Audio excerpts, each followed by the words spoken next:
All right, guys, back with another deal of the day. We're going to analyze a Quadplex on the south side of Fort Smith. It was built in the 1980s. What I know that's unique about this property is I own a Quadplex personally, and I know about 5 or 6 other Quadplexes on the south side of Fort Smith that I've sold, and they're getting anywhere from $425 to $440 in rents. My property's getting $440, and I probably can get $450 for it. So by this property only getting $350 in rent per unit, I know there's a lot of room to grow, but you don't want to pay for that upside on the front end. You want to be able to raise the rents on your own and then get that upside. By you paying too much, you're basically paying for the upside, so you don't want to do that. So let's get into the numbers. The property owner is asking $155,000 for his property.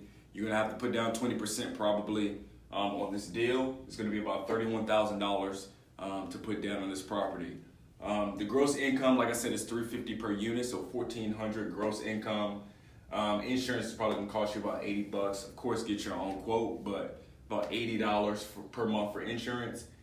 Taxes are a little bit high on this property, and I'm not sure why. That's something that we would have to research when we're doing our inspections and different things like that, and even ask the tax assessor why the taxes are $225 a month, about $2,700 a year. The owner does pay water on this property, so it's very common for multifamily owners in Fort Smith to pay for water, which isn't the greatest because our water tends to be a little bit higher than other surrounding cities. So $167 per month for water. Like, it's built in the 1980s, so repairs and maintenance is going to be a little bit, I want to be at that 10% on the front end, asking and knowing that I'm going to be paying 10% for repairs and maintenance.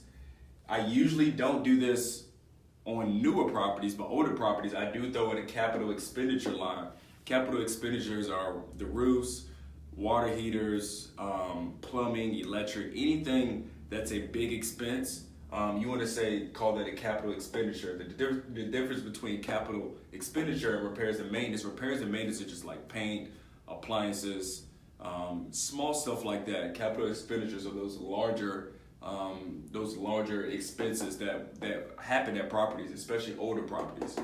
So I did 8% for that. So we're gonna have repair and maintenance and a CapEx line. Our debt service, if we put 20% down, is gonna be $853 per month.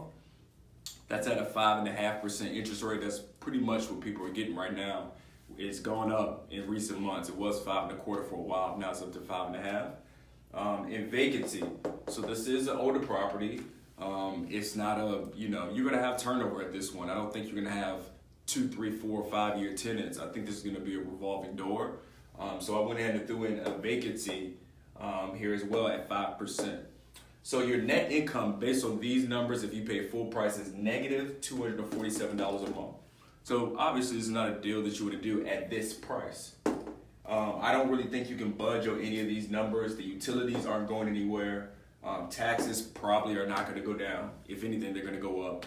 Insurance, you got to pay that. Repairs and maintenance and CapEx. Unless you go in and completely update the property, I don't see you really getting around that. And by you doing those big upgrades, you're probably going to, this net income is going to be low for a while as well. It will go up because your rent in the future, because you're going to be able to raise that rent immediately. But I don't really see you getting around that unless you're going to completely update the property. Obviously you can't budget a mortgage, and vacancy is just a part of the game. So at this price, this deal does not make sense. So to be honest with you, this is a deal that I'm actually selling right now, and this is just my personal opinion. At full price, it doesn't make sense. Now, some people, some older folks, they do have a lot of money in their 401k or their 1031 tax exchanging, basically meaning they sold a property and they want to defer their taxes. Basically, you can do that forever. You can sell a property and defer your taxes for as long as you want, as long as you buy another property within 6 months.